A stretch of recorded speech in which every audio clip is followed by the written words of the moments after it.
This is Las Vegas Real Estate Now with local real estate expert Harvey Blankfeld. Where we want to educate you about our market, empower you to make wise decisions, and help you engage with our expert contributors. I wanted to talk to you first off today about new home purchases. We're seeing a lot of new homes being bought out there right now.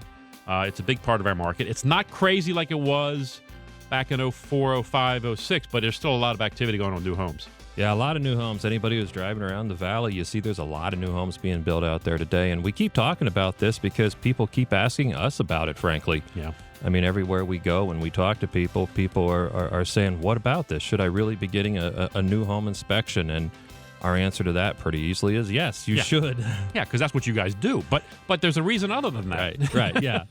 Yeah, it's a little more than self-serving. But honestly, you talk to your builder. Your builders are going to tell you about the home warranty that you're getting, which is usually bumper to bumper, everything on the house for the first year, which is awesome. One of the best advantages of buying a new home, frankly. But then a couple things we want to do. One, we want to have some oversight. We want to make sure that there's no major problems with the house. We want to look at some structural things. And in fact, we even do some stage of construction inspecting. So we'll do a walkthrough at the framing process, an insulation process, and some different points throughout the construction process. We'll do that too. We really want to make sure everything is up to standards as far as the major components of the house, first and foremost. So let's say you're about 2 days out from your final walkthrough.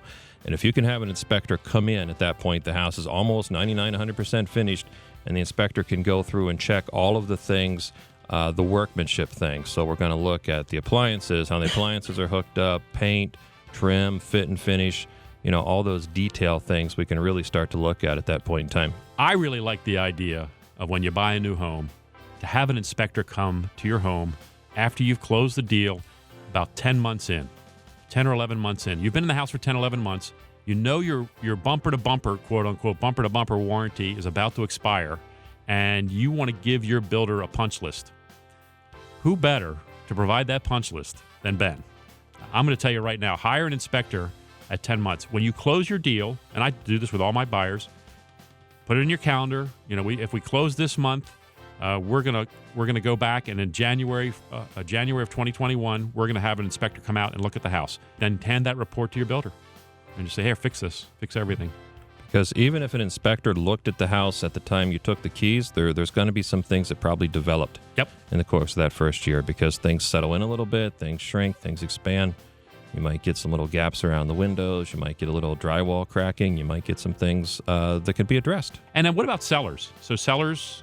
This is becoming a lot more asked about, too. We're getting more and more sellers asking us to come out and help them and represent them in the process of selling their home. And it's what we've always called kind of a pre-listing inspection. Yeah. It is that, but it's a lot more when it comes to representing a seller, because once we do an inspection for them, we give them a list of things that might come up in the process of selling their home, but then we're also there to advise them during the process, too, and to give them input. I think that's great. I mean, look, there's a number of times I wish my sellers would have had inspections prior to listing where things were discovered and it blew up a deal.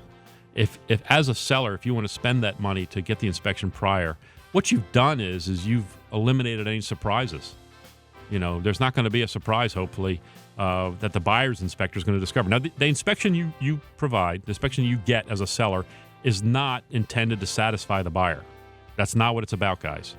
And a lot of times I advise sellers, you probably don't even want to show that to the buyer. You probably don't even want to tell them that you got that. You're not really obligated to. Maybe sometimes you do. Maybe sometimes you don't. Because if you repaired something, you may disclose it on the SRPD, but it may not be necessary to get into all the nuts and bolts of it. On the seller SRPD, as you said, the seller's real property disclosure, on that form, you are required to disclose any material defects with the property. If you know something's wrong, if Ben came in your house and said, "Yeah, your air conditioner upstairs, that's not working. That's not working," you have to disclose it or fix it. If you fix it, you don't have to disclose it.